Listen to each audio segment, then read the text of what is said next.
mungkin sekarang kita langsung masuk ke topik utama pada sore hari ini, yang mungkin Bapak Ibu bisa siapkan catatan juga ya. Dan ini kita coba panggil nih Pak John Rahmat. Selamat sore Pak John. Selamat sore. Ya, semoga sehat selalu Pak. Ya Pak John ini masih di Singapura nih ceritanya ya. Jadi sudah kalau nggak salah 2 tahun ini belum pulang ke Indonesia sejak pandemi ya. Jadi terakhir kami juga mengadakan update outlook dari Pak John. Dan cukup menarik ya. Saya juga sudah mengikuti Pak John Rahmat ini sejak waktu masih di Mandiri ya Pak ya, sebagai analis ya. Betul ya. Pak ini kalau dulu ini Pak John ini terkenal bisa memprediksi pergerakan IHSG ceritanya dulu ya.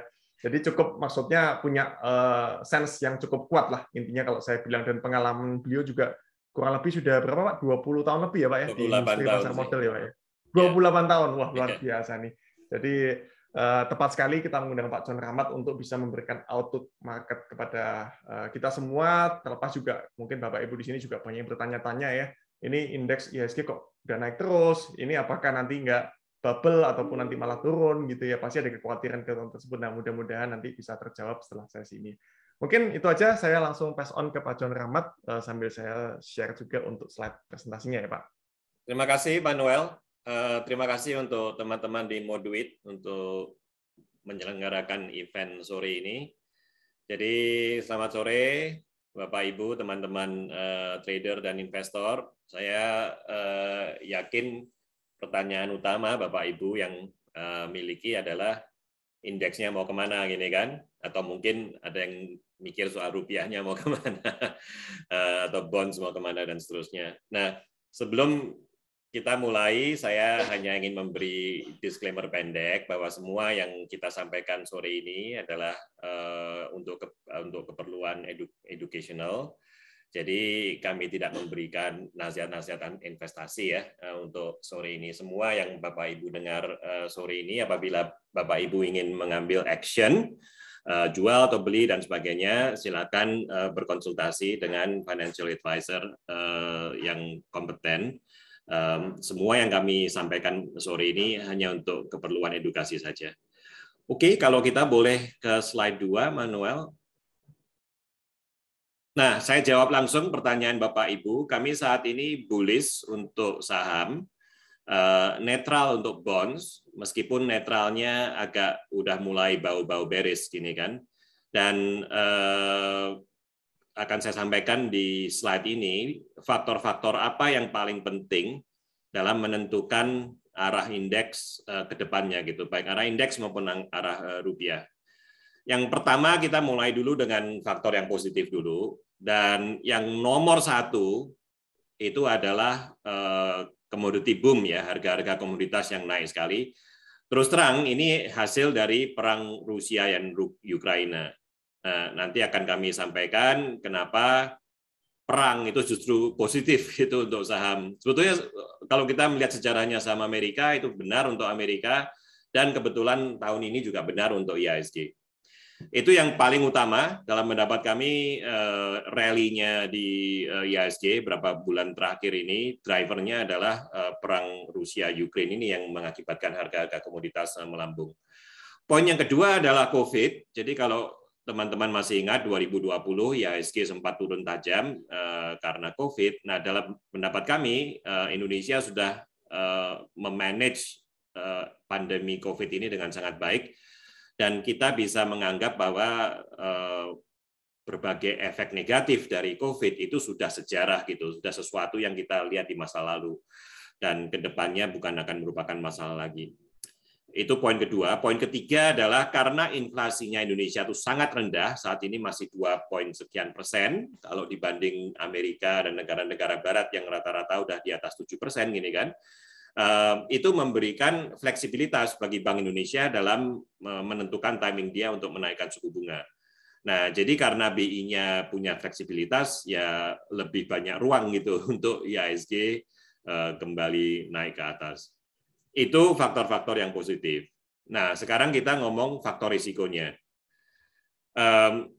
Tadinya faktor risiko yang paling penting itu adalah resesi global ya, karena COVID. Itu poin yang pertama saya sampaikan di situ. Tapi sekarang terus terang, yang lebih penting dari risiko resesi global ini adalah lockdown-nya di Cina gitu. Terutama kalau kita ngomong soal IHSG dan ekonomi Indonesia. Kenapa? Karena Cina itu adalah salah satu mungkin konsumen komoditas terbesar di dunia. Gini, berbagai komoditi dia 50% dari konsumsi dunia itu Cina. Jadi kalau ekonominya di lockdown terus-menerus dengan sendirinya ya mau nggak mau ekonominya Cina akan melorot. Kalau ekonominya Cina melorot berarti permintaan Cina untuk berbagai komoditas itu juga akan anjlok. Hasilnya harga komoditas akan turun gini kan. Nah, apabila itu terjadi itu risiko yang sangat negatif baik untuk rupiah, untuk bonds maupun untuk IHSG. Jadi yang ini akan menjadi poin utama, poin risiko utama untuk Indonesia. Nah, yang ketiga ini juga berhubungan dengan inflasi di Amerika dan tindakan The Fed untuk menaikkan suku bunga acuannya ya Fed Fund Rate dalam usaha mengatasi inflasi itu gitu. Jadi kalau The Fed-nya naik-naikin terus suku bunganya, sementara Bank Indonesia tidak menaikkan, maka spread-nya antara suku bunga Amerika maupun Indonesia dan juga spread-nya antara bond yield-nya Amerika dan bond yield-nya Indonesia itu akan makin tajam. Itu untuk advantage-nya US dollar ya. Jadi kalau itu akan berlanjut, maka bonds di Indonesia dan rupiah kita itu akan mengalami pressure yang berat. Nah, yang saya ingin tunjukkan di chart sebelah kanan itu adalah benchmark-nya bond Amerika ya. Ini seri obligasi pemerintah Amerika yang 10 tahun. Dan ini yield-nya. Jadi bond yield itu berbanding terbalik dengan harga bonds. Kalau bond yield-nya naik, itu harga bonds-nya turun gitu. Nah, jadi teman-teman bisa lihat mungkin dari Agustus tahun lalu itu bond yield-nya Amerika masih 1,2 gitu. Tapi kemudian dalam bulan-bulan selanjutnya dia naik sampai minggu lalu itu sempat peak-nya di 2,92 kalau nggak salah. Jadi investor-investor bonds di Amerika itu berdarah-darah gitu karena tadi saya katakan kalau yield-nya naik harganya turun. Jadi dengan kenaikan ini bond yield-nya udah naik 2,5 kali gini kan, 2,5 kali lipat. Jadi bisa teman-teman bayangkan betapa parahnya. Nah, tapi yang saya ingin highlight beberapa hari terakhir itu akhirnya bond yield-nya Amerika ini mulai turun. Jadi ini yang memberi salah satu peluang bagi kita. Kenapa saya berpikiran masih ada celah, masih ada jendela gitu untuk IHSG rally kembali, meskipun mungkin jendelanya nggak terlalu lebar ya, nggak terlalu panjang. Oke, kalau kita boleh ke selanjutnya. Jadi sekarang kita akan bahas semua poin-poin ini tadi. Poin yang pertama adalah perang. Maaf kalau boleh kembali ke title-nya aja ya. Perang itu sebetulnya bagus untuk saham. Nah, ini mungkin teman-teman merasa aneh, orang bunuh-bunuhan kok bagus untuk saham, gimana ceritanya gitu kan. Nah, jadi kami di Pinnacle Investment, kami adalah sebuah house of quants. Kita investasi berdasarkan prinsip-prinsip kuantitatif teknik ya. Ini cukup berbeda dengan banyak manajer investasi yang lain yang rata-rata hampir semuanya fundamental. Nah, di fungsi kami sebagai quant investor, itu nomor satu selalu melihat evidence. Jadi orang punya teori ke kiri, ke kanan, silakan aja. Kita tanya buktinya mana. Nah, jadi seperti ini sekarang saya katakan bahwa perang itu positif untuk saham. Teman-teman harus tanya mana buktinya, gitu kan? Mari kita lihat slide-slide berikutnya. Ini semua perang yang terjadi 50 tahun terakhir yang involve Amerika Serikat. Yang warna biru itu adalah indeks saham S&P 500 ya. Jadi ini benchmark indeksnya untuk saham di Amerika. Nah, periode yang diarsir abu-abu, yang paling kanan itu adalah tanggal mulainya perang. Maaf yang di abu-abu, yang daerah diarsirnya. Jadi yang paling pojok kanannya abu-abu itu tanggal mulainya perang. Nah, yang diarsir abu-abu itu adalah periode 2 bulan leading to ke tanggal mulainya perang itu. Jadi 2 bulan sebelum perang. Kenapa seperti itu? Karena biasanya sedikit perkecualian, tapi mungkin 90% dari perang, sebelum perangnya meledak, itu ada seperti warming up dulu gini kan, ada build up dulu gitu. Mungkin dua belah pihak saling memaki, saling maki-makian dan sebagainya, baru akhirnya perangnya terjadi gitu.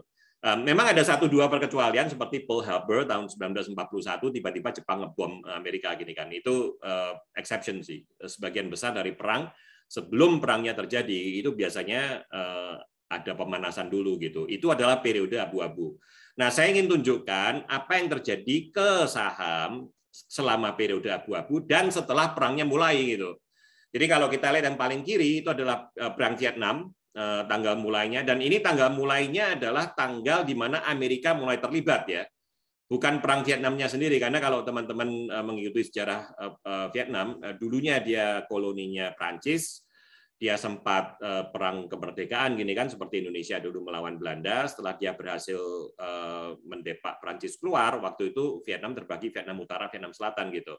Nah, tanggal mulainya Amerika ikut masuk itu 2 Agustus 1964, itu yang paling kanan. Nah, tapi dari periode 2 bulan sebelum itu terjadi, itu yang diarsir warna abu-abu. Nah, kalau teman-teman lihat sebelum periode 2 bulan, itu awalnya marketnya bullish gitu kan, tren naik. Nah, begitu akhirnya beritanya mulai muncul Vietnam panas, marketnya turun, indeksnya turun. Tapi setelah sempat turun, rupanya dia mulai tenang lagi, naik lagi, terus mungkin agak galau lagi, ini kan turun lagi. Begitu perangnya dueng mulai, kemudian indeksnya malah naik. Jadi suka atau nggak suka gitu kan, faktanya adalah Vietnam War itu positif untuk indeks saham Amerika waktu itu. Oke, yang sebelah kanan adalah Gulf War. Ini waktu Saddam Hussein pertama kali menyerang Kuwait ya. Nah, jadi tanggal mulainya sekali lagi Januari 91 itu sewaktu mulai Amerika mulai ikut campur. Jadi bukan tanggalnya Saddam Hussein menyerang Kuwaitnya ya. Ini sewaktu Amerika pesawatnya udah mulai di base di Saudi Arabia dan mulai ngebomin Irak gitu. Nah, kalau kita lihat periode-periode sebelum sebelum perangnya itu dimulai, sebelumnya itu marketnya udah tren turun ya, makanya tren turun. Nah, setelah beritanya Saddam Hussein menyerang Kuwait, ini kan build up itu marketnya mulai naik, begitu udah deket mau perang, turun lagi, begitu tueng perang dimulai, langsung melencelat dia naik. Jadi sekali lagi suka nggak suka gini kan, perang itu ternyata positif gitu untuk indeks saham Amerika. Kalau boleh lanjut Manuel, maaf. Oke, yang kiri ini Afghanistan. Ini sekarang presidennya George W. Bush. Nah, kalau teman-teman ingat yang terjadi adalah 9/11 ya. Jadi sebelum 9/11 itu awalnya yang paling kiri itu awalnya marketnya lagi naik ini kan. Nah, begitu kena 9/11 marketnya juluwe ngamblet gitu kan, betul-betul ambles, turun, crash. Tapi setelah perangnya di Afghanistan dimulai, tiba-tiba marketnya naik lagi. Nah, kali ini marketnya naiknya nggak bisa terlalu lama karena memang sebelumnya mungkin trennya udah tren turun gitu kan. Jadi kemudian akhirnya dia ambles lagi gitu. Tapi reaksinya pasar terhadap berita perang di Afghanistan itu initially positif.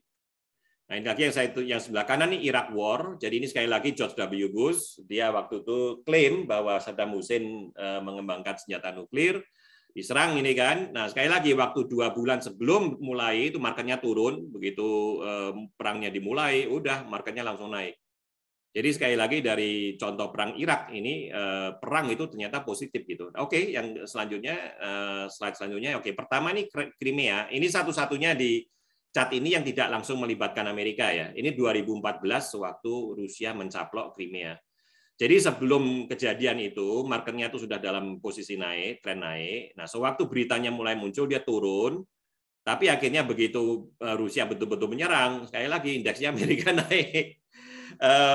Jadi, nah yang terakhir ini yang sekarang, jadi ini Rusia menyerang Ukraina, tanggal mulainya 24 Februari kalau teman-teman ingat.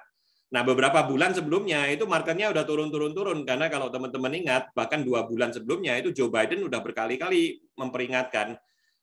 Dia mengatakan data-data ini satelit mata-mata dan sebagainya menunjukkan bahwa Rusia mengumpulkan pasukan gini kan. Jadi marketnya turun. Nah, nggak lama setelah perangnya dimulai, teman-teman lihat gitu kan sekali lagi marketnya naik. Jadi ini yang saya ingin sampaikan tadi bahwa perang suka nggak suka itu sebetulnya efek positif untuk saham. Kalau boleh lanjut. Oke, nah sekarang kita ngomong cepat saja tentang Ukraina. Saya ingin tekankan saya bukan supporter. Nggak penting saya mau support kiri atau kanan gini. Yang penting adalah efeknya ke Indonesia gitu. Jadi saya hanya sekedar memberi sejarah sekilas tentang krisis ini. Kemudian kita akan fokus ke efeknya ke Indonesia. Oke, ini kalau ngomong sejarah sekilasnya, dulu sebelum tahun 90 ya, itu Rusia itu bagian dari namanya USSR gini kan, Union of Soviet Socialist Republics. Dan banyak lokasi yang disebutkan di peta ini itu tadinya tuh bagian dari USSR gitu, seperti nomor 1, 2, 3 negara-negara Baltik, Estonia, Latvia, Lithuania, ini semuanya awalnya tuh bagian dari USSR. Begitu juga dengan Belarus dan Ukraina, itu semuanya bagian dari USSR gitu. Ada satu lagi yang nggak disebut di situ, Moldavia, itu juga awalnya bagian dari USSR. Nah, jadi sewaktu perang dingin ya, ini semua ditambah yang lain yang warna oranye itu adalah anggota Pakta Warsawa. Ini kubunya Rusia dan negara-negara komunis di Eropa Timur gitu. Nah, ternyata konsep ekonomi komunis itu tidak jalan, USSR-nya pecah gitu kan, tahun 90 dia pecah. Banyak bagian dari USSR itu sekarang mengumumkan dirinya sebagai negara independen gitu, termasuk tadi ya Estonia, Latvia, Lithuania, Belarus, Ukraina dan lain-lain. Nah, kemudian mereka rame-rame bergelombang masuk ke NATO gitu. Ini sesuatu yang warna oranye itu semua yang masuk ke NATO gitu kan. Setelah tahun 97. Nah, jadi 1, 2, 3 tadi disebutkan, 4 Polandia itu juga tadinya anggota Pakta Warsawa, 5 dan 6 itu Czech dan Slovakia, itu tadinya juga anggota Pakta Warsawa, 7 Hongaria, Romania, Slovenia, Kroasia dan lain-lain itu semuanya dulunya anggota Pakta Warsawa gini. Jadi di mata Vladimir Putin ini sesuatu yang sangat menyakitkan untuk dia. Ini seperti diinjak-injak inilah. Contohnya misalnya gitu Indonesia pecah gini kan. Kemudian Sumatera Utara dan Aceh menjadi bagian dari Malaysia dan sebagainya. Tentu rakyatnya atau pemimpinnya Indonesia akan merasa sakit hati kalau itu terjadi. Dan itu juga yang dirasakan oleh Vladimir Putin dengan kejadian ini. Jadi kenapa 2014 pun dia sudah mencaplok Crimea, itu yang teman-teman bisa lihat di peta itu. Nah, karena pada prinsipnya untuk Vladimir Putin dia nggak bisa terima bahwa negara-negara ini sekarang mau independen gitu. Kalau bisa mau dicaplok balik dijadikan bagian dari Rusia. Atau setidaknya dilarang untuk masuk NATO. Itu yang ini memberi ini ya sekedar latar belakang sekilas saja. Oke, kalau boleh lanjut.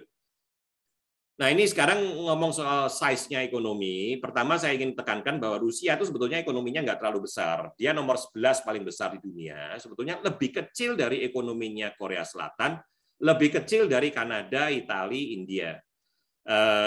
Jadi kalau kita ngomong sekedar ekonominya Rusia sendiri itu nggak penting-penting amat gitu. Misalnya Rusianya mau resesi minus 30% gitu ya, efeknya ke global ekonomi nggak terlalu besar. Tapi kalau kenapa ekonominya Rusia ini penting? Karena dia adalah produsen komoditas salah satu yang terbesar di dunia. Kalau kita boleh lanjut, Manuel. Ini kita ngomong soal crude oil dulu. Yang paling besar itu adalah Amerika Serikat, dan ini produksi ya, yang warna hitam itu previous period tahun 2020 kalau nggak salah, yang warna hijau itu yang terakhir gitu sampai 2021. Nah, nomor paling besar United States, nomor 2 itu Rusia. Jadi minyaknya Rusia ini pegang peranan juga gini. Ini kadang-kadang kita agak salah mengerti, kita pikir Saudi Arabia yang paling besar, tapi sebetulnya enggak. Amerika itu yang terbesar, Rusia nomor 2. Kalau kita boleh lanjut, Manuel. Ini sekarang natural gas, eksportir natural gas, Rusia nomor 1, Amerika nomor 2, Qatar nomor 3. Jadi sekali lagi menunjukkan betapa pentingnya peranan suplai komoditas dari Rusia. Kalau boleh lanjut, Manuel. Nah, yang sekarang ini kita tampilkan batu bara. Nah, selalu mungkin kita pikir batu bara Indonesia, Australia, tapi sebetulnya Rusia itu juga nomor 3 ini. Jadi punya peranan besar dalam menentukan demand supply untuk batu bara dunia. Kalau boleh lanjut, Manuel. Nah, sekarang saya ingin ngomong soal nikel. Ini saya ngomong reserve-nya aja dulu. Nah, Rusia itu nomor 4 terbesar reserve di dunia. Ini kan. Kalau boleh lanjut. Nah, sekarang kita ngomong soal gandum, makanan, wheat. Rusia itu nomor 1 terbesar. Ukraina itu nomor 5 gini. Jadi sebetulnya kalau teman-teman suka makan roti atau suka makan Indomie gini kan, ya maaf, siap-siap aja untuk harganya naik gitu. Karena produsen-produsen terbesar untuk gandum ini sekarang sangat terpengaruh dengan perang Rusia Ukraina ini. Oke, kalau boleh lanjut. Nah, ini yang saya ingin tekankan. Eropa itu sebetulnya sampai saat ini ya, itu sangat tergantung sekali dengan natural gas dari Rusia. Ini berapa persen dari kebutuhan gas di negara-negara itu datangnya dari Rusia gitu. Jadi seperti Czech Republic, Latvia, Moldova itu 100%. mendekati 100% itu datangnya dari Rusia, Hungaria itu 95% dan sebagainya. Jerman yang paling besar, negara paling besar di sini ya, itu 65% lebih. Itu pun datang dari Rusia gitu. Polandia 55%, yang saya ingin sebut lagi Bulgaria sebetulnya. Bulgaria agak di atas, warnanya agak susah dilihat karena warna kuning. Bulgaria itu sekitar 76% kalau nggak salah.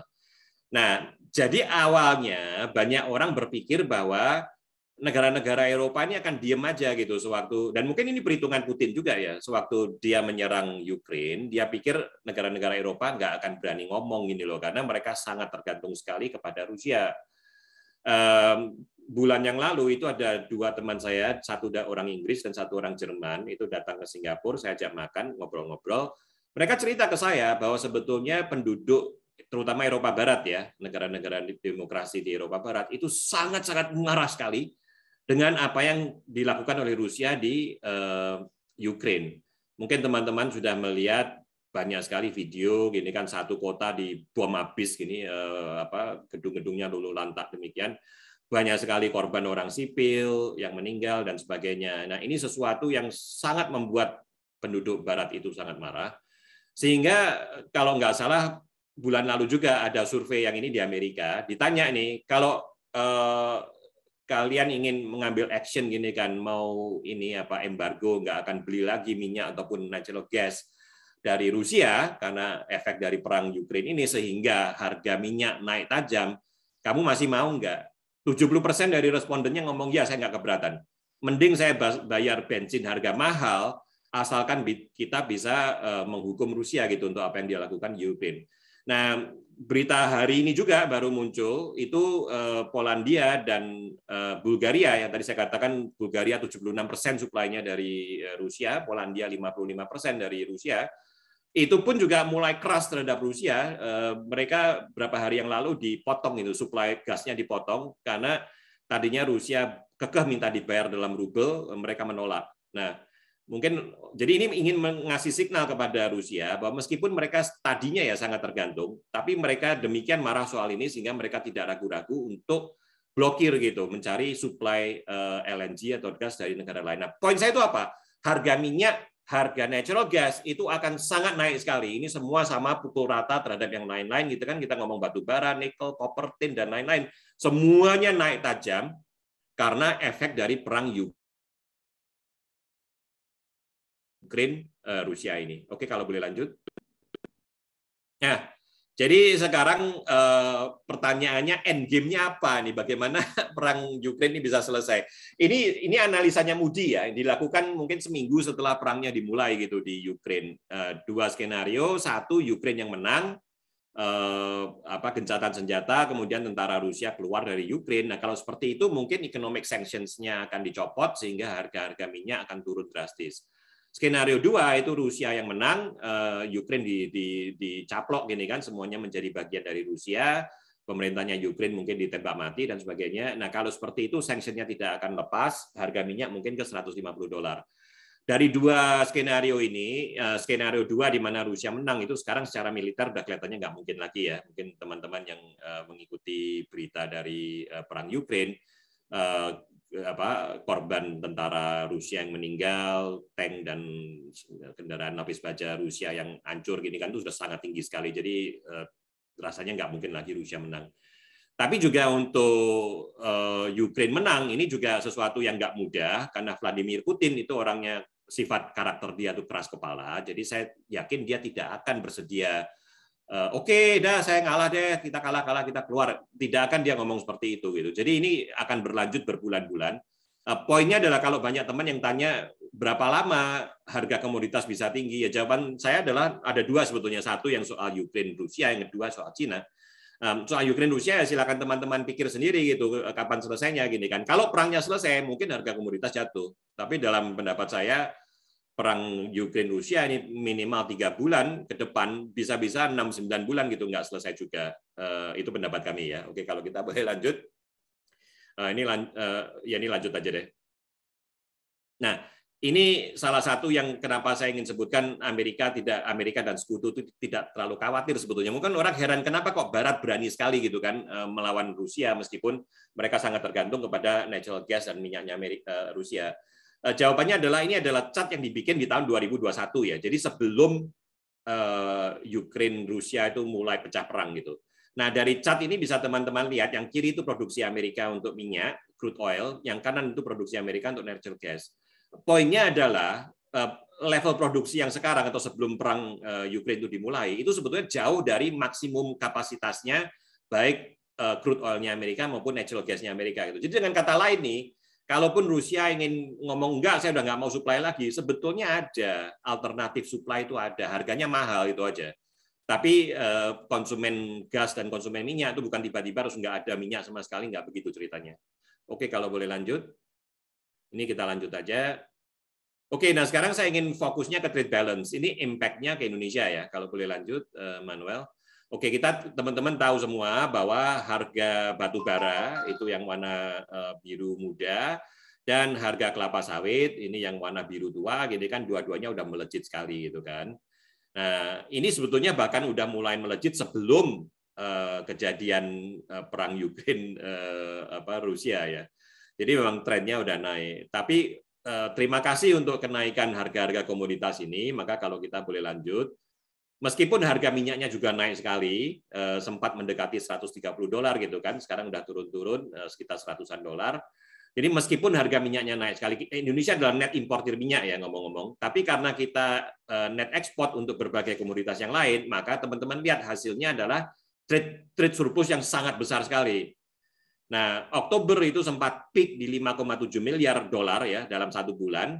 Kemudian dia sempat turun. Kalau teman-teman ingat Oktober, November, Januari itu pemerintah heboh soal batubara gini kan, karena PLN kekurangan suplai batubara. Jadi awalnya ekspor dihalang-halangi itu sempat di-ban gini kan, nggak boleh ekspor batubara sama sekali. Nah, efeknya adalah yaitu trade surplusnya hancur. Nah, kemudian setelah melihat itu dibebaskan, naik lagi bulan lalu Maret itu sempat 4,5 miliar gini, angka yang besar sekali. Nah, sekarang pertanyaannya ada dua. Yang satu efek lockdown-nya Cina, yang satu lagi adalah ini kebiasaan pemerintah untuk nge-ban ekspor gini kan yang bermasalah sekarang CPO dengan minyak goreng gitu. Nah, untungnya ban-nya itu sudah dirubah, ternyata bukan CPO yang di-ban tapi RVDO lain gitu yang ya saya nggak tahu apakah itu akan berhasil menurunkan harga minyak goreng ya, tapi paling nggak efeknya ke trade surplus jadi lebih aman. Nah, poin saya adalah kalau kita boleh ngomong soal ini, kalau teman-teman ingat ya 2018 sekitar waktu-waktu ini Maret, April, Mei 2018 itu bond market Indonesia dan IHSG itu juga sempat crash loh kalau teman-teman masih ingat. Nah, kenapa seperti itu? Karena waktu itu juga The Fed mulai naik-naikin suku bunga dan bond yield-nya Amerika naik tajam sehingga spread-nya terhadap bond yield Indonesia sangat menguntungkan US dollar kan.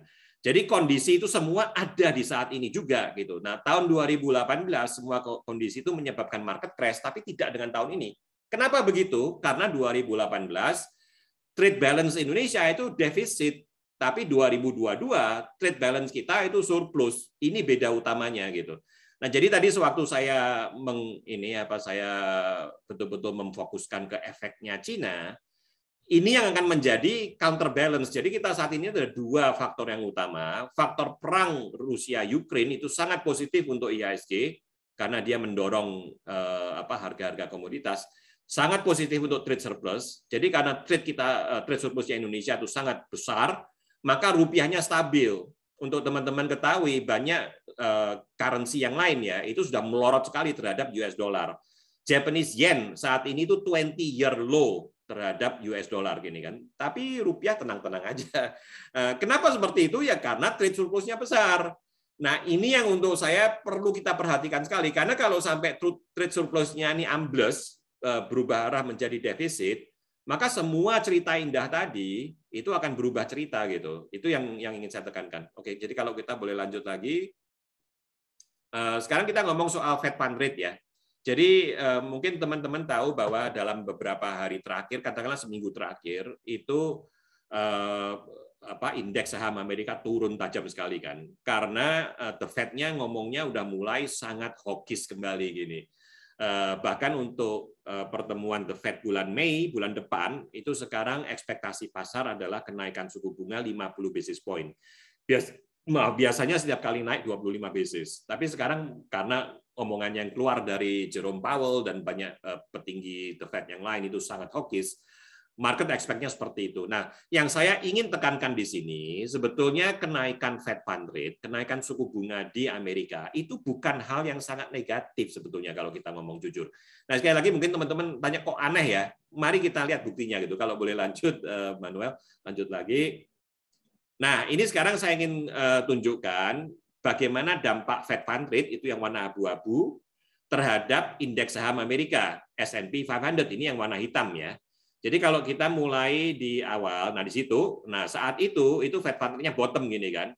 Nah sewaktu Fed Fund Rate-nya dinaik-naikin nih, ini tahun 80-an ya, ngomong-ngomong. Waktu naik-naik, teman-teman lihat tuh efeknya ke S&P 500 apa? Malah naik, ya kan?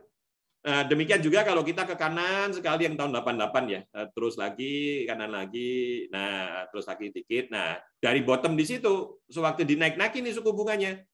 Teman-teman lihat apa yang terjadi dengan S&P 500 ini kan, dia indeksnya malah naik. Ini tahun 80-an. Oke, kalau kita boleh lanjut. Ini tahun 90-an, sekali lagi kalau kita, nah dari bottom situ, nah ini penting sekali nih. Sewaktu pertama dinaik-naikin, itu marketnya saham itu sempat wobble nih, bingung, galau, dia naik turun, tapi kemudian akhirnya melenceng naik, ini kan. Jadi itu sekali lagi yang perlu kita tekankan. Kalau boleh lanjut tuh tahun 90-an, sekarang tahun 2000. Nah sekali lagi di situ ya. Sewaktu pertama naik-naik, itu mungkin awalnya S&P 500-nya sempat wobble, naik turun, bingung dia, galau, tapi kemudian naik lagi gitu. Jadi ini yang ingin saya tekankan. Nah, kalau boleh lagi tahun 2000-an, 2003 terakhir kali ini, yang tahun 2016 ya, sama waktu itu mulai naik gini kan. Nah, pertama kali beritanya muncul, itu marketnya agak wobble, naik turun, tapi setelah itu dia naik kenceng. Jadi sama seperti yang sekarang yang kejadian, baru naik 25 basis point gitu kan, yang paling kanan itu. Nah, baru naik 25 basis point.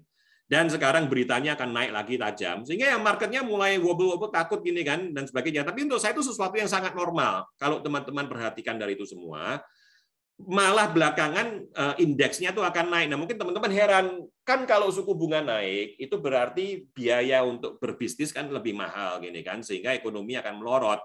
Itu alasannya kenapa seperti seminggu terakhir gini, stok marketnya Amerika turun sekali. Nah, kenapa sekarang Pak John ngomong kalau diterusin suku bunga naik terus, kok malah indeks sahamnya naik gitu? Apa alasannya? Karena biasanya sewaktu the Fed itu menaikkan suku bunga, itu artinya ekonominya Amerika tuh lagi hot sekali. Demikian hotnya gini kan, sampai inflasinya tinggi.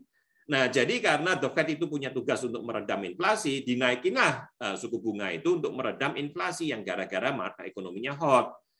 Nah, jadi sewaktu the Fed ini naikin suku bunga, sebetulnya market itu fokusnya ke fakta bahwa artinya ekonominya tuh sangat hot. Ekonomi hot berarti earnings growth bagus kan, positif untuk saham. Itu yang menyebabkan sahamnya naik gitu. Jadi ini yang saya ingin tekankan. Sebetulnya ada 3 poin utama tadi yang saya udah cover. Pertama itu perang Ukraina Rusia yang positif untuk IHSG. Kedua itu adalah efek negatif dari lockdown Cina. Yang ketiga ini soal Fed Fund Rate naik gitu kan. Fed Fund Rate naik ini untuk saya sebetulnya nggak terlalu penting amat. Ya dia ada dampak seperti sekarang ini kan, marketnya turun, Amerika turun, IHSG pun juga turun, ini kan hari ini turun juga, mungkin udah sejak saya lupa Rabu atau Kamis gitu kan turun.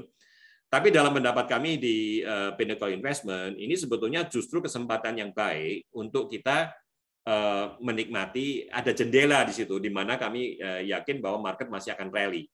Nah, jendela ini mungkin tidak terlalu panjang, karena intinya, poin saya tentang efek dari lockdown Cina, kalau kita ingin ngomong soal efek langsungnya ya ke ekonomi Cina, teman-teman tahu kan, kuartal 1 baru diumumkan 4,8% atau 4,9% gitu real GDP growth-nya Cina untuk kuartal 1. Jadi nggak jelek sebetulnya.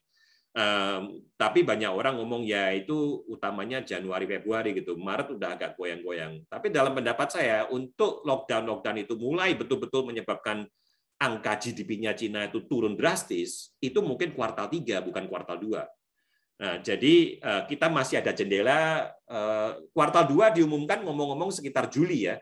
Jadi itu pun juga udah memberi kesempatan kita untuk berapa bulan lagi gini kan, saat ini April. Mungkin ada 2 atau 3 bulan di mana IHSG itu masih bisa menikmati rally. Tapi di luar itu saatnya mungkin nanti untuk kita sangat hati-hati. Mungkin saya berhenti di sini saja untuk pertanyaan-pertanyaan.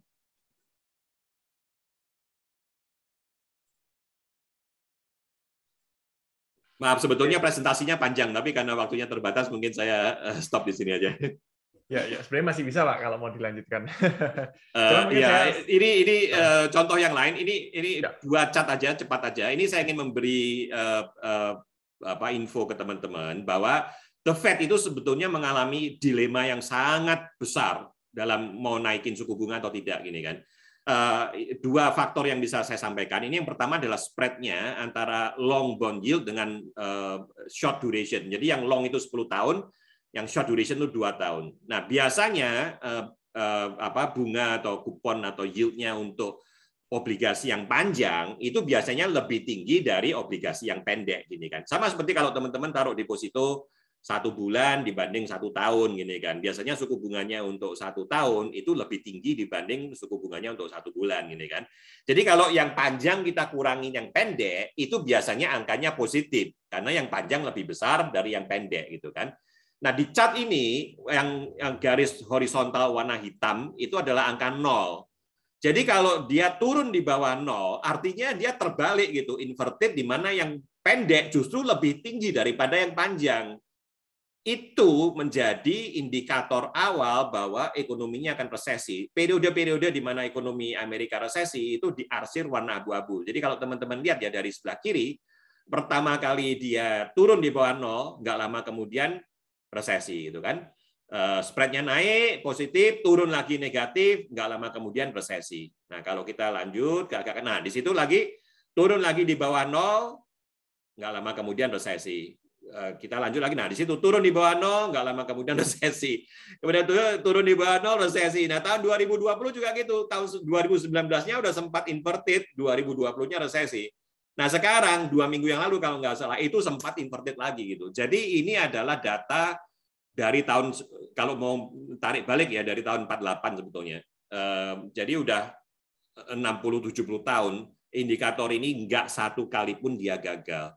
Jadi poinnya apa? Indikator ini mengatakan ya kita nggak tahu berapa bulan setelah itu, gitu kan, dari sekarang itu ekonomi Amerika juga akan resesi. Nah, jadi untuk The Fed, untuk dia mau naikin suku bunga, gini kan, di saat ekonominya mau resesi, ini sebetulnya nggak sesuatu yang riskan gitu, bukan sesuatu yang mudah untuk The Fed lakukan.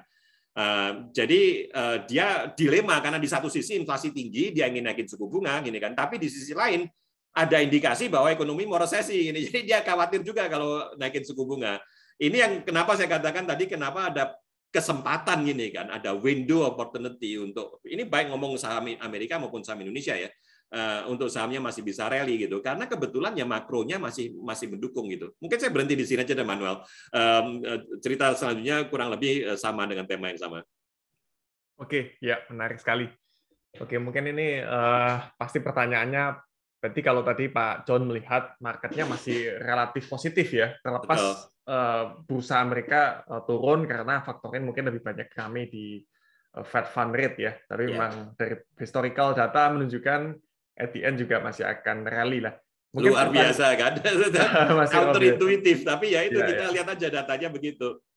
Oke, nah tapi kalau yang tadi inverted berarti kita belum tahu ya Pak, ini kira-kira nanti resesinya kapan ini? Nah, itu nggak ada formulanya tuh, kita lihat aja ke belakang jaraknya berapa bulan ini, saya nggak tahu ya. Oke, ya menarik ya. Terus ini Pak, ini kan ya ini seasonality lah. Kalau ini ada pertanyaan juga nih. Kalau biasanya marketnya awal tahun, akhir tahun kan biasanya memang rally ya Pak ya. Tapi kalau biasanya kuartal 2, kuartal 3 itu biasanya setelah laporan earning keluar kuartal 1 biasanya ada kecenderungan cenderung turun, bahkan ada istilah sell in May in go away gitu. Nah, kalau pendapat Pak John gimana tuh? Ya, itu kita sesuatu yang sangat kita perhatikan juga. Jadi teori itu sebetulnya bukan teori yang stupid ya. Jadi dia mengatakan 6 bulan itu bearish, 6 bulan bullish, gini kan. Tapi kalau kita betul-betul lihat nih 30, 40, 50, 60 tahun sejarahnya S&P 500, ya nggak benar-benar amat sih. Jadi kalau seandainya kita pakai strategi bulan Mei saya jual, terus bulan November saya beli balik, Jadi selama Mei sampai November itu kita pegang cash gitu kan. Kemudian dari November sampai Mei tahun berikutnya kita pegang sahamnya. Itu kita kalah. Kalau saya terapkan strategi seperti itu, dibanding saya pegangin aja sahamnya terus panjang masa, itu saya kalah. Jadi sekali lagi kita di Pinnacle Investment, kita adalah house of quants, jadi semuanya kita balikin ke data gitu. Kita cek datanya ngomong apa. Oke, berarti belum terlalu valid ya kalau info apa. Betul, ya kadang-kadang benar, tapi ada banyak masa yang salah juga gitu. Oke. Ya. Kalau dari sisi earning menurut Pak John sendiri, ekspektasi market apakah nanti akan sesuai gitu apa earning yang diperoleh di jadi ini karena saya lagi bullish nih, saya nggak terlalu ngomong banyak tentang potensi risiko ini kan. Tapi yang tadi saya sebutkan, saat ini rupiah itu sangat sakti. Jadi kalau kita lihat banyak currency yang lain ini kan, bahkan ekonomi Jepang ekonomi besar juga loh ini kan, tapi yennya melorot sekali gitu, kasih contoh. Kenapa ya? Karena suku bunganya US dollar naik terus gitu. Jadi ya agak susah untuk currency yang lain melawan gini. Tapi rupiah dikdaya sakti mandraguna gini. Meskipun BI menolak untuk naikkan suku bunga ya. Jadi mungkin banyak teman tanya, kenapa kok seperti itu? Karena trade surplus. Itu alasan utamanya. Trade surplusnya gede sekali gitu. Jadi investor asing dengan rupiah tenang. Nah, kenapa tadi saya peringatkan ada dua bahaya. Pertama, lockdown Cina. Kedua, pemerintah sendiri sengaja ban ekspor gini kan. Saya harap yang risiko yang kedua mungkin jangan terlalu berlanjutan ya. Saya harap pemerintah sadar gitu bahwa ngeban ekspor itu sebetulnya sangat negatif gitu untuk ekonomi. Tapi yang soal lockdown Cina ini susah. Ini kan sifatnya Xi Jinping ya, dia keras kepala juga gini kan. Seluruh dunia sudah berusaha hidup dengan COVID. Dia mau nyele sendiri gini, dia mau beda, dia menuntut harus zero COVID gini. Saya nggak habis pikir gimana caranya mau zero gini. Jadi di Cina itu 2-3 orang kena satu kota di lockdown sama dia. Kalau masalahnya ini menjadi isu politis ini, bukan medical lagi gini, bukan medical issue. Kenapa? Karena saya lupa November atau Desember itu juga atau Oktober itu ada Kongres Partai Komunis Cina gitu kan, di mana Xi Jinping itu ingin memaksakan dia dipilih periode ketiga. Sebetulnya berdasarkan hukum nggak boleh gitu.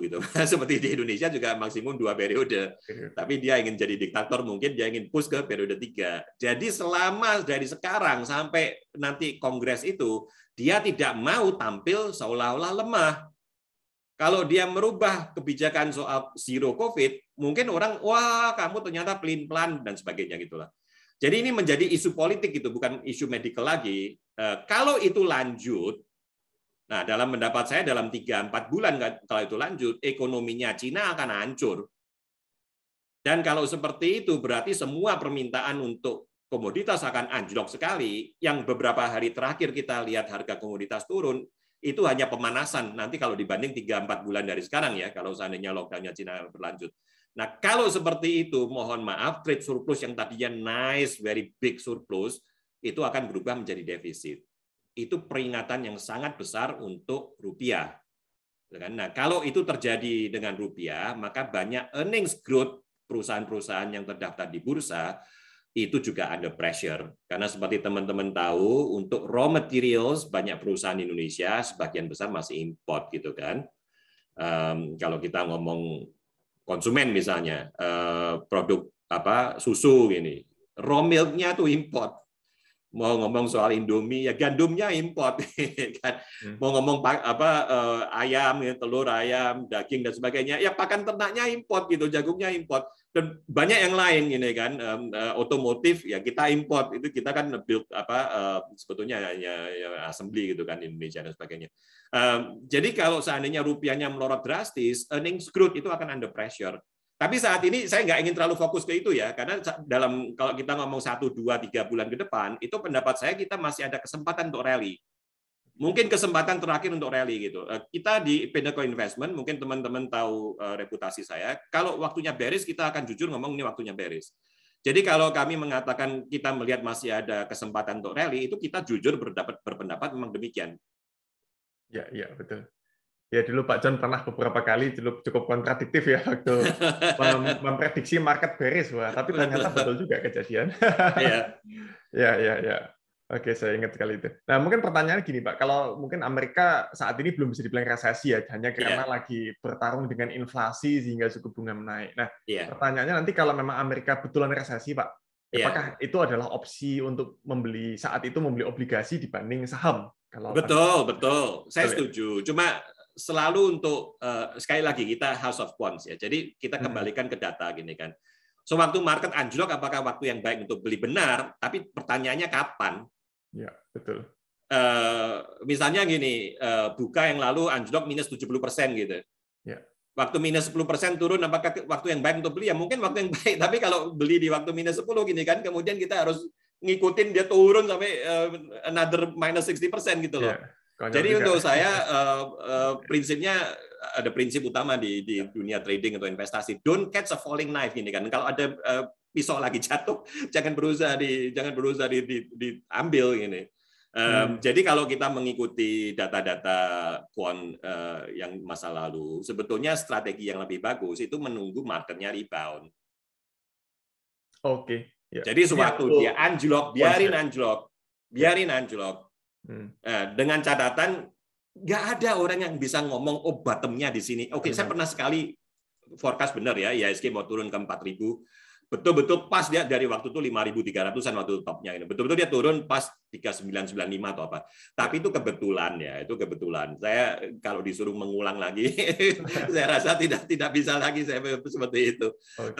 Jadi tidak ada orang yang bisa konsisten tahu bottomnya di mana, topnya di mana gitu kan. Itu akan susah untuk ngomong. Tapi kita bisa mereka-reka trennya tuh kurang lebih kemana gitu. Jadi untuk saya jangan kita menuntut kita harus masuk di bottom, jual di top, nggak mungkin. Asalkan somewhere in between yang kita masih bisa profit, ya udah gini kan, ambil aja cuannya gini. Ya, ya. Betul. Ya, Oke, nah kalau terlepas ini Pak, jadi kalau tadi mungkin nebak bottom atau peak tentunya susah ya Pak. Tapi kalau ya, lihat market IHSG ini kan sekarang udah kemarin sempat peaknya 7.300 waktu Goto IPO, terus belakangan mungkin karena juga keseret Gotonya turun ya, jadi ya, indeksnya juga turun, tapi beberapa banks kayaknya juga masih rally. Nah ya. kalau dari sisi indeks itu ada mungkin bayangan Pak, kira-kira arahnya mungkin masih bisa naik ke berapa? Ini pasti pertanyaannya itu kebanyakan. Oke, sekali lagi untuk saya, kami bukan berusaha ngomong angka ya. Jadi saya nggak Oke, ingin mengatakan oh 7.500, 7.700, atau oke. 8.000. Bukan angkanya yang penting sebetulnya. Yang penting itu faktor di belakang trennya itu. Trennya, oke. Apa sih yang ngedrive gitu kan? Jadi seperti saya Hmm, katakan tadi ada mungkin 2 atau 3 yang paling utama itu perang Ukraina Rusia. Dalam pendapat saya yang ini positif ya. Dalam pendapat saya yang ini nggak akan cepat selesai.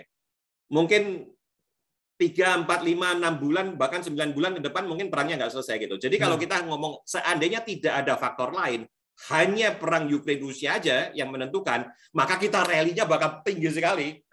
Saya nggak tahu mau ya, 8.500 atau 9.000 atau gimana, saya nggak tahu. Tapi oke, karena faktor itu sangat positif gitu untuk oke, IHSG dan tidak ada ekspektasi dia akan bisa selesai cepat-cepat ya. Tapi oke. sayangnya ada faktor kedua yaitu lockdown-nya Cina. Nah, Hmm, lockdown Cina ini super negatif gitu. Cuma kita nggak tahu saat ini ada beberapa hal yang kita nggak tahu. Satu, apakah dilanjutin atau enggak gini kan oleh Xi ya, Jinping. Pendapat saya akan dilanjutin gini karena dia orangnya sifatnya keras kepala gini. Pertanyaan kedua adalah kapan dia mulai menggigit ekonominya Cina sendiri gitu. Ekonominya Cina hmm, betul-betul melorot sehingga permintaan Cina untuk berbagai komoditas anjlok, harga-harga komoditas hancur. Kapan itu? Dalam pendapat saya minimal 2-3 bulan ke depan baru itu betul-betul akan mulai menggigit. Nah, tadi yang hmm, faktor yang ketiga adalah Fed Fund Rate. Nah, untuk saya ya, Fed Fund Rate itu sebetulnya lebih psikologis. ya, Seperti tadi kita tunjukkan data-data itu dari tahun 80-an ya. Jadi data yang sudah 56 tahun 60 tahun yang lalu gitu. Dari data-data itu kita bisa melihat bahwa sebetulnya memang di awal-awal market agak wobble-wobble, orang bingung, galau dan sebagainya, tapi setelah betul-betul Fed Fund Rate-nya naik, marketnya juga naik. Jadi untuk saya Fed Fund Rate itu hanya short term negative effect gitu, long termnya malah positif. Jadi satu-satunya faktor yang perlu kita perhatikan itu soal lockdown Cina. Jadi kalau teman-teman ingin tanya mau naik sampai ke berapa Pak? Pertanyaannya apa yang terjadi dengan lockdownnya Cina? Saya nggak punya jawabannya gitu. Saya bukan temannya Xi Jinping, jadi saya nggak tahu apa yang dia pikirin gitu kan. oke, oke, ya. Ya, Oke, thank you. Ini ada pertanyaan mengenai bonds tadi. Kalau Pak John baik. masih bilang tunggu rebound-nya nih ceritanya. Ya, Tapi view-nya untuk saat ini, apakah mungkin ke depan cenderung wait and see atau bagaimana untuk? Jadi bonds-nya Indonesia itu juga dalam posisi agak turun-turun ya, tapi relatif nggak terlalu dalam turunnya gini. Betul. Mungkin yang 10 tahun tuh mungkin dari awalnya katakanlah 6,5 ke sekarang sedikit di atas 7 ya, 7,1 atau gimana. Ya itu 0,6% dari awalnya 6%, katakanlah naik 10% gini kan. Sedangkan kalau tadi saya katakan yang bond yield yang 10 tahunnya Amerika dari 1,2 naik ke 2,9 gitu, 2,5 kali lipat. Jadi kalau ngomong perbandingan soal bond Amerika dan bond Indonesia nggak banding sama sekali gitu. Saya punya banyak teman yang portfolio fund managers untuk fixed income gini kan, dia bilang portfolio bonds dia hancur. Dan nggak peduli mau pegang bond Amerika yang panjang, bond Amerika yang pendek gini kan, semuanya hancur. Jadi bondnya Indonesia tuh meskipun turun, tapi kalau saya katakan tuh relatif sangat-sangat indah sebetulnya, nggak terlalu bahaya. Karena itu saya katakan poinnya adalah rupiah gini, rupiahnya sakti. Jadi karena rupiahnya sakti, investornya asing nggak terlalu panik. Dia memang jualan, tapi jualannya nggak panik. Nah kalau kita bayangkan bahwa seandainya lockdown-nya Cina berkelanjutan, dan trade surplus Indonesia berubah menjadi trade deficit, di saat itulah kita betul-betul akan sangat khawatir sekali gitu. Nah, jadi kenapa kita netral untuk bonds? Karena ya saya nggak tahu dengan yakin lockdown-nya Cina gimana kelanjutannya gini kan. Karena kita nggak tahu dengan yakin ya kita katakan netral gitu. Ya. Oke, Pak John. Oke, mungkin kita pertanyaan berikutnya nih. Nah, ini terkait dengan teknologi sektor nih. Apakah dalam kondisi seperti ini, kalau tadi mungkin pendapatnya Pak John, Amerika juga masih bisa rally, apakah tech ini masih bisa berlanjut di tengah-tengah kenaikan suku bunga Fed ya? Ini ada pertanyaan lanjutannya, quant-wise asset allocation yang sesuai dengan kondisi Indonesia sekarang gimana, Pak? Oke, jadi untuk yang pertama, kalau kita ngomong, dan kita sekali lagi ngeliat sejarahnya ya, apa yang terjadi dengan sektor teknologi. Saya ngomong Amerika dulu ya. Karena sektor teknologi Amerika jauh lebih gede ini kan dibanding Indonesia dan juga sejarahnya jauh lebih panjang. Nah, kenaikan suku bunga itu sangat negatif untuk sektor teknologi. Ngomong jujur aja ini. Kenapa seperti itu? Karena banyak perusahaan teknologi itu biasanya hutangnya besar gini. Contohnya ya kalau perusahaannya belum profit gini kan. Jadi dia masih berdarah-darah, masih burning cash gini ya, antara minta duit dari shareholder atau pinjam uang ke bank atau bonds gini kan. Nah, jadi kalau suku bunga naik, artinya cost of debt itu naik, ya beban hutang dia jadi mahal gini kan. Jadi kalau kita memasuki era suku bunga yang naik, itu sektor teknologi itu biasanya rusak sekali. Kebetulan yang terjadi baru-baru ini Bukalapak maupun Goto itu di Indonesia, itu sebetulnya untuk saya nggak terlalu, bukan entirely pengaruh dari suku bunga ya. Pendapat saya pribadi sih ya karena harga IPO-nya setinggi langit gitu. Itu untuk saya dari awal dia udah mencari penyakit sih sebetulnya dengan IPO segitu gitu. Jadi lepas dari suku bunganya mau kemana gitu kan, dalam pendapat saya nggak sustainable harga valuasi yang di IPO price ya. Nah, tentu saja yang buka udah turun banyak sih, jadi ceritanya udah beda. Dan ini bukannya Indonesia ya, kalau kita mau lihat yang lain-lain gini kan, Grab atau Sea dan lain-lain yang listed di negara-negara lain, ceritanya mirip semua gini. Jadi itu untuk sektor teknologi. Nah, sekarang kalau kita ngomong soal alokasi sektor, ini ngomong alokasi bisa dua hal. Kita bisa ngomong aset class, mau pegang apa baiknya. Atau kalau kita ngomong saham, kita bisa tanya alokasi sektornya seperti apa gitu kan. Nah, ini berdasarkan quant metodologinya Pinnacle Investment. Saya sharing aja dengan teman-teman karena teman-teman berbaik hati mendengarkan Pinnacle Investment sore ini. Kita jelas-jelas quant model kita mengatakan saat yang baik untuk pegang saham saat ini. Jadi bonds itu sebetulnya saya agak maksa untuk ngomong netral gini. Kalau ngikutin model quant kita sebetulnya bearish. Tapi karena saya nggak terlalu yakin gini kan dari pemerintah Cina mau kiri atau kanan, maka untuk fairnya saya katakan netral. Jadi sebetulnya metodologi quant kami mengatakan saat yang baik saat ini untuk pegang saham ya. Tapi saya ingatkan bukan selama-lamanya loh. Ini mungkin jendelanya mungkin hanya 1, 2, 3 bulan ke depan gitu kan. Kalau kita ngomong sektor, sekali lagi berdasarkan model quant kami di Pinnacle Investment, yang jelas ya semua sektor yang berhubungan dengan dollar earning ini kan. Terutama eksportir gini, apakah itu mau plantation, apakah itu mau batu bara, mau nikel, gold dan sebagainya gini, ya itu salah satu sektor yang sangat diuntungkan saat ini. Tapi sektor yang dua yang lain yang utama itu sebetulnya bank dan telco. Nah, ini agak penjelasannya agak susah karena biasanya sektor bank itu memang dia akan untung sewaktu suku bunga itu naik-naik gitu. Karena biasanya yang terjadi begitu suku bunga naik, kredit yang dikucurkan itu semua bunganya langsung dinaikin sama manajemennya bank. Tapi teman-teman pegang deposito dan tabungan nggak naik-naik suku bunganya ini kan. Jadi net interest marginnya untuk bank itu expand sekali gitu. Dia tersenyum lebar, dia untung sekali. Itu biasanya terjadi dengan situasi suku bunga naik. Nah saat ini kan suku bunganya belum naik nih, BI belum naikkan suku bunga.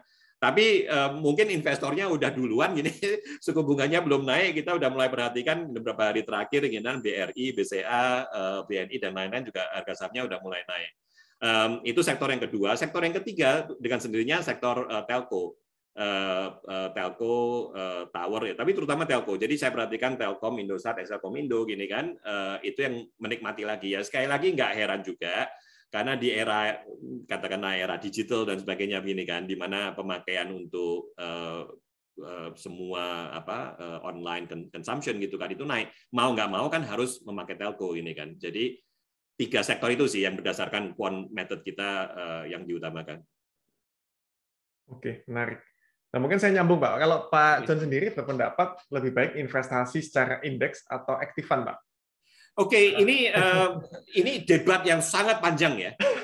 Jadi kalau saya ngomong jujur aja, kita bisa melihat dan risetnya udah ratusan mungkin ribuan riset yang dipublish gini soal aktif terhadap passive investment gini kan. Untuk sekedar memberitahu teman-teman, jadi banyak manajer investasi itu intinya kan ngomong taruhlah duit kalian dengan saya gini, karena saya ini orang pinter gini. Kalau kalian taruh duit dengan saya, maka saya akan grow your money gini kan, lebih besar dibanding kalau kita pegang indeks. Nah, kalau kita ngomong 10-15 tahun yang lalu, pegang indeks itu cuma teori karena waktu itu nggak ada ETF. Nah, jadi kalau kita ngomong cerita 10-15 tahun yang lalu atau tahun-tahun sebelumnya gini kan, kalau seandainya reksadananya nggak perform ya so what gini. Biasanya yang lain-lain juga nggak perform semua gitu kan. Jadi kalau investornya marah gini kan, kenapa kok RD ini nggak perform? Ya maaf Pak, lihatlah kiri kanan semua juga nggak perform semua gini kan. Terus kalau investornya marah, kalau gitu saya pegang indeks, silakan. Mau gimana caranya pegang indeks? Di masa lalu tidak ada cara untuk pegang indeks gitu kan. Nah sekarang dengan sudah maraknya berbagai ETF di Indonesia, maka investor punya pilihan. Kalau saya tidak berhasil menemukan manajer investasi yang pintar, ya nggak masalah. Saya beli aja indeksnya, saya pegangin indeksnya gitu. Jadi itu sesuatu yang jelas. Nah kalau kita lihat riset di Amerika, datanya sangat jelas ya. Setiap tahun kita mau ngomong periode 1 tahun, periode 5 tahun, periode 10 tahun, atau 15-20 tahun, hanya segelintir dari active fund manager itu yang berhasil mengalahkan indeks. Mungkin nggak lebih dari 15-20% gini dari semua fund manager itu yang berhasil mengalahkan indeks. Nah, masalahnya dengan hasil penyelidikan ini, seringkali kalau kita melihat siapa sih yang masuk dalam daftar 15% winning fund manager gini kan, biasanya nggak konsisten. Jadi tahun ini si A, si B, si C, tahun depannya ternyata si D, si E, si F ini. Jadi fund manager yang konsisten 10, 15, 20 tahun dia berhasil outperform index, itu sangat sedikit. Nah, bukan berarti tidak ada ya. Mereka ada, tapi sangat sedikit gitu. Jadi untuk investor secara umum ini seandainya tidak punya kemampuan untuk bisa mengenali siapa sih manajer investasi yang pintar gini kan. Seandainya kita tidak punya kemampuan untuk mengenali itu, ya paling aman beli saja ETF ini. Contohnya di Pinnacle Investment kita ada yang namanya XPFT gitu, berdasarkan indeksnya FTSE Indonesia. Nah, kalau kita bandingkan XPFT-nya terhadap IHSG itu nempel sekali atau sedikit lebih besar XPFT-nya gitu. Jadi kalau seandainya teman-teman tidak yakin mau pilih manajer investasi yang mana, gini kan, kita anjurkan pegang XPFT. Nah, tapi seandainya, dan selalu ya, saya juga investor juga gini kan. Kalau saya mau taruh duit, ada orang bilang ke saya, taruhlah dengan saya akan tanya buktinya mana, gini, tunjukin. Mari kita lihat performance dia ke belakang seperti apa, gini kan. Itu yang saya senang sekali dengan zaman sekarang udah banyak sekali data yang tersedia. Kalau masa-masa lalu ya sebelum ada online kan susah kan, harus bukain mau kemana gini, publikasi apa gini yang ada data seperti itu, jarang ini kan. Nah, tapi untungnya sekarang dengan banyak sekali data-data online, teman-teman bisa cek sendiri, bisa lihat sendiri gini, manajer investasi mana kira-kira yang masuk dalam kategori top 15% tadi gitu. Saya harap itu menjawab pertanyaan Manuel. Ya, terima kasih. Ya, mungkin saya balik lagi ke pertanyaan nih di chatroom. Ini tadi sempat mungkin sudah dibahas mengenai komoditi nih. Tanyakan apakah komoditas yang diuntungkan dari perang Rusia hanya CPO dan gold, bagaimana dengan gas, nikel atau yang lainnya? Maksudnya apakah itu relate juga ke? Oh, hampir semuanya ya. Karena tadi yang saya sebutkan beberapa daftar Rusia sebagai supplier besar gini kan. Jadi teman-teman mungkin bisa ingat crude oil, natural gas, gini kan, nickel, coal, wheat. Itu hanya yang besar-besar saja. Sebetulnya Rusia itu juga produsen besar untuk banyak komoditas yang lain ini, termasuk seperti palladium, platinum, selenium dan lain-lain ini. Tapi kan ini udah relatif nggak terlalu penting untuk Indonesia gini kan. Jadi nggak kalau mau dibikin daftarnya panjang gini. Kalau teman-teman tahu di seluruh dunia negara yang areanya paling besar itu Rusia. Saya lupa sih, kalau ngomong dari timur ke barat tuh dia punya 15 atau 16 time zone gini kan. Ini salah satu negara, jadi ya karena areanya sangat besar, yang nggak heran dia punya demikian banyak natural resources gitu kan. Sangat beda dengan Singapura, gini, pulau kecil gitu, sama sekali nggak ada natural resources. Jadi bukan, kalau kita ngomong efeknya Rusia Ukraine ya, itu sebetulnya sangat lebar terhadap semua komoditas. Jadi kalau seandainya yang perlu kita perhatikan itu hanya perang Rusia Ukraine, itu sangat simple dalam kita berinvestasi gitu. Kita tinggal taruh duit, senyum-senyum, hari ini besok taruh duit lagi, senyum-senyum lagi gitu. Cuma masalahnya bukan itu satu-satunya gini kan, ada faktor lockdown gitu, China lockdown yang sangat negatif. Itu aja sih masalahnya, Manuel. Oke, menarik. Nah, mungkin saya nyambung sini Pak John. Tadi kalau tadi Pak John di Indonesia kan positif nih. Kalau di luar Indonesia kira-kira market selain Indonesia ini yang bagus mana Pak? Apakah di Asia? Saat ini ya, Amerika lagi turun tajam nih. Kemarin tuh kalau nggak salah S&P, Nasdaq 100, yang Russell 2000 itu turun 2,sekian% loh masing-masing. Jadi seperti udah betul-betul berdarah-darah nggak karuan gitu kan. Tapi pendapat saya tetap sama. Jadi kalau kita melihat semua faktor yang ada berdasarkan fakta bahwa sebetulnya The Fed itu menghadapi risiko resesi juga gitu.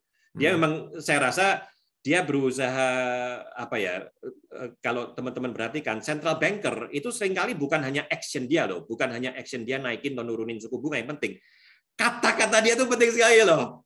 Kalau teman-teman perhatikan dia media briefing gini kan, 5 menit, 10 menit dari media briefing indeksnya udah naik turun gini kan, hanya berdasarkan kata-kata dia gitu. Jadi sebagian pemikiran saya saat ini baik Jerome Powell maupun anggota-anggota Board of Governors-nya The Fed yang lain ya, itu sengaja ngomongnya sangat hawkish sekali. Kemungkinan mereka berusaha untuk mengkompensasi gitu loh. Jadi nanti kalau udah hoki sekali sehingga yield-nya naik dengan sendirinya tanpa dia harus naikin suku bunga ini kan, tujuannya tercapai karena dia juga tahu sebetulnya dia ada agak ketakutan juga gini dengan risiko resesi tadi gitu. Itu yang pertama. Terus yang kedua saya sampaikan ini kan, efeknya perang terhadap indeks saham itu biasanya sangat positif sekali gitu. Dan given the fact that dalam pendapat kita perang Ukraine Rusia ini masih akan lama ini kan, nggak akan selesai 3-4 bulan, maka sebetulnya potensi efeknya ke Amerika sih sangat bagus sebetulnya. Jadi ya sekali lagi pertanyaan besarnya itu tentang lockdown Cina. Nah, kalau lockdown Cina terhadap Amerika itu nggak beda. Kalau efeknya ke Indonesia itu kan melalui harga komoditas. Kalau efeknya ke ekonomi Amerika itu melalui inflasi. Karena pada saat pabriknya Cina di lockdown, truk-truknya Cina juga nggak bisa jalan loh, drivernya kan nggak boleh bekerja gini kan. Jadi logistiknya hancur gini. Itu semua mengakibatkan supply chain disruption. Sehingga inflasinya Amerika jadi tinggi sekali. Jadi betul-betul Jerome Powell tuh pusing ini. Di satu sisi dia melihat inflasinya naik terus, dia merasa butuh naikin suku bunga. Di sisi lain dia udah dapat peringatan bahwa resesi mau datang gini kan. Jadi dia betul-betul susah nih. Jadi untuk saya periode yang seperti itu sebetulnya masih memberikan kesempatan untuk rally gini. Di Amerika pun juga ini ya. Demikian juga untuk IHSG. Oke. Menarik. Berarti kalau saya simpulkan, Pak John lebih cenderung di Indonesia dan di US ya untuk situation ya. Untuk pilihan market. Ini ngomong-ngomong karena saya bukan ahlinya seperti saham India, gitu kan. India juga katanya sangat menarik sih. Cuma saya sama sekali nggak punya keahlian, jadi saya nggak ngomong soal India. Ya, kita bicara yang global aja, yang common, betul-betul. Oke, mungkin dari Bapak Ibu sekalian kalau masih ada pertanyaan, kita masih ada waktu sebentar nih.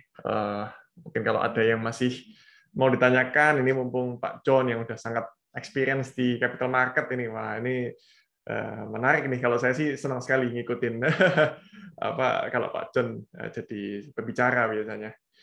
Oke. Nah mungkin kalau mungkin ini yang selalu saya dari dulu kan Pak John selalu bilang metode quant investment ya. Kalau di Pinnacle sebenarnya apa sih yang membedakan dari quant investment ini dengan active investment yang common gitu? Baik. Boleh dieksplor, Pak. Terima kasih Manuel. Jadi active fund manager yang standar ya, yang reguler itu based on fundamental analysis kan. Jadi dimulai dengan pertanyaan soal ekonominya gimana, makro outlook-nya gimana. Terus dia ngomong oke, masing-masing sektor mana yang bagus. Itu berdasarkan fundamental. Kemudian tanya perusahaannya ini. Jadi dia tanya poin-poin seperti earnings growth-nya seperti apa, sales growth-nya seperti apa, gini kan, cost of debt itu mau kemana, peraturan regulasinya seperti apa, gini kan, apakah friendly atau enggak, itu semua fundamental analysis. Nah, quant investor, quantitative investor, itu semuanya mengatakan refer to evidence. Jadi kita mau berteori apa silakan. Misalnya nih kalau ada orang punya teori, kalau saya bangun pagi hari istri saya atau suami saya bangunnya dia tersenyum, berarti IHSG hari ini naik, gitu kan? Oke, boleh aja. Kita sebagai quant investor tanya, silakan kita ambil datanya. Setiap hari kita datain. Hari ini senyum atau cemberut, gini kan? Senyum atau cemberut. Nah, setelah itu kita lihat di waktu pasar tutup dia naik atau turun gini. Nah, setelah itu kita panjangin 10 tahun kita lihat kalau dia cemberut benar nggak pasar turun ini kan. Nah, tentu saja prosentase ya statistik ya, nggak ada yang 100% benar ini kan. Tapi dari situ kita bisa melihat, jadi poinnya itu dengan quant. Nah, dari semua riset yang sudah dilakukan oleh quant investor, itu kita mengidentifikasikan yang kita sebut factor gitu. Jadi kita bukan ngomong soal fundamentalnya secara umum, tapi faktor yang khusus, dan faktor itu bisa fundamental juga, bisa juga faktor yang lain-lain gitu. Seperti tadi Manuel sempat membicarakan soal seasonality gini kan. Sell in May and go away gitu misalnya. Nah, oke, itu salah satu faktor seasonality. Kita tes. Makanya saya bisa katakan, oh ternyata nggak terlalu jalan, karena sudah kita tes. Ada yang lain-lain mengatakan mungkin Oktober bulan yang jelek, Mei bulan yang baik, atau whatever gitu kan. Kita tes satu-satu. Jadi teori itu dalam hati saya kadang-kadang lucu-lucu gitu. Ada yang astro investment gini kan. Berdasarkan bulan gini. Jadi katanya bulan itu kan mempengaruhi ini air pasang naik surut gini kan, itu katanya mempengaruhi saham. Ya, oke, silakan aja gini loh, mau punya teori apa kita tes. Teorinya ngomong apa, kita lihat evidence-nya ngomong apa gitu. Jadi dari sekian ribu faktor yang mungkin bisa mempengaruhi harga saham. Sekali lagi saya sharing dengan teman-teman kita di Pinnacle Investment, sangat bersyukur nih teman-teman bersedia mendengarkan. Kita sharing aja 4 faktor itu yang paling berperan ternyata dalam riset kita. Faktor yang pertama itu momentum, ini yang paling besar. Jadi momentum tuh kalau kemarin naik, ya kemungkinan hari ini akan naik juga gitu harganya. Faktor yang kedua itu sebetulnya earnings quality. Nah, earnings quality ini bisa didefinisikan berbagai cara ya. Intinya kita tanya ke depannya itu dia masih langgeng nggak? Oke, tahun ini profit gitu. Tapi kedepannya tuh dia akan sustain nggak gitu profitnya. Itu sebetulnya poinnya. Ketiga adalah value. Jadi value ya mau nggak, tadi seperti saya katakan gitu, Goto dan Buka gitu dalam pendapat saya nggak punya harapan ya, karena harga IPO-nya setinggi langit gini kan. Jadi kalau dari sisi valuation-nya udah nggak beres, ya maaf, ini nggak bisa ditolong lagi gitu. Itu faktor valuasi. Terakhir itu faktor volatility harga sahamnya. Nah, yang keempat ini sangat berperan sewaktu marketnya crash. Jadi kalau di masa bullish, kalau sahamnya itu sangat volatile, di saat market crash, dia biasanya crash-nya juga dalam sekali. Dibanding yang kalau di saat bullish rally, bull rally, harga sahamnya itu nggak terlalu volatile, sewaktu marketnya crash dia turun, tapi juga nggak terlalu dalam turunnya. Jadi 4 faktor itu sih dalam yang kita temuin ya.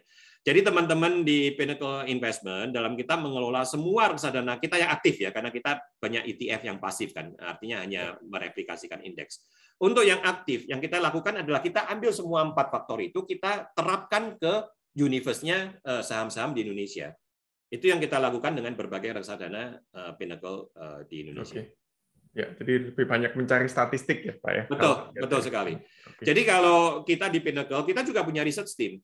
Tapi kalau teman-teman perhatikan research team di perusahaan-perusahaan manajer investasi yang lain ya, yang established, termasuk yang global investment house ya, itu research teamnya ahli-ahli fundamental analysis gini. Jadi mungkin mereka accountant atau CFA gitu kan. Research team kita itu semuanya programmer. Waduh. Ya. Yang CFA hanya CIO kita gitu, Chief Investment Officer Pinnacle itu CFA. Tapi yang lain semua anggota research teamnya itu programmer. Oke. Ya. Tugasnya cari data ya, lebih analis data. Oke. Nah, kalau mungkin pertanyaan terakhir ini, kalau belum ada pertanyaan lagi dari saya, Pak, sebelum kita akhiri, kira-kira dalam kondisi apa kita harus waspada kepada capital market ISG sesuai pengalaman Pak John? Apakah pada saat misalkan asing udah mulai keluar dari market kita, atau pada saat neraca kita trade balance-nya mulai negatif? Nah, itu kira-kira indikator apa yang perlu kita waspadai untuk kita paling tidak mengurangi exposure di equity, Pak? Iya. Ini pertanyaan kunci ya untuk teman-teman seandainya selesai mendengarkan event sore ini. Pertanyaan yang paling penting sih. Bisa kita lupakan semua yang saya katakan sebelumnya, tapi yang terakhir ini yang paling penting.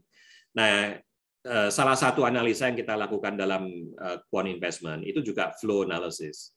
Jadi kita sebetulnya tanya demand supply gini kan, siapa yang jualan, siapa yang beli gitu. Nah, pemain-pemain pasar, kita ngomong bonds maupun saham ya. Kalau saya ngomong secara umum, mungkin ada 5 kelompok pemain besar di pasar saham dan bonds. Yang pertama itu institusi asing, yang kedua itu institusi lokal. Jadi institusi lokal ini bisa asuransi, bisa dana pensiun, bisa manajer investasi, ini kan.